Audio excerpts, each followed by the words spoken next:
বাংলাদেশের জন্য বড় ধরনের দুঃসংবাদ শোনালেন মার্কিন প্রেসিডেন্ট ডোনাল্ড ট্রাম্প।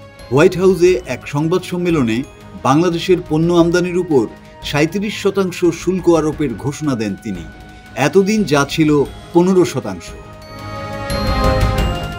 বাংলাদেশ যুক্তরাষ্ট্রের রেডিমেড গার্মেন্টসের একটি প্রধান রপ্তানিকারক দেশ। বাংলাদেশ এই বাজারের উপর ব্যাপকভাবে নির্ভর করে, যার বার্ষিক রপ্তানি মূল্য ৭ থেকে ১০ বিলিয়ন ডলার। গত বছর বাংলাদেশ যুক্তরাষ্ট্রে প্রায় ৭৩৪ কোটি ডলারের পোশাক রপ্তানি করেছিল।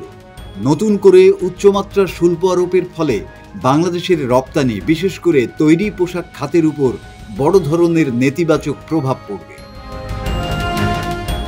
২রা এপ্রিল শুধু বাংলাদেশই নয়, বিশ্বের শতাধিক দেশের পণ্য আমদানির উপর নতুন করে শুল্ক আরোপ করে এ দিনটিকে অর্থনৈতিক স্বাধীনতা দিবস বলে অভিহিত করেছেন ট্রাম্প।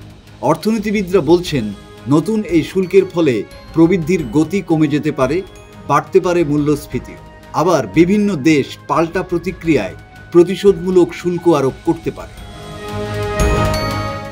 আগামী ৯ এপ্রিল থেকে নতুন শুল্ক কার্যকর হবে। তবে ট্রাম্পের এই ঘোষণার সমালোচনা করেছেন ইতালির জর্জিয়া মেলোনি, অস্ট্রেলিয়ার অ্যান্থনি আলবানিজ সহ ইউরোপীয় ইউনিয়ন ও মধ্যপ্রাচ্যের নেতারা। তারা এই পদক্ষেপকে ভুল এবং অযৌক্তিক ব্যাখ্যা দিয়ে একে বিশ্বব্যাপী বাণিজ্য যুদ্ধের সূত্রপাত বলে অভিহিত করেছেন। মাসুদ হাসান, বাংলা টিভি।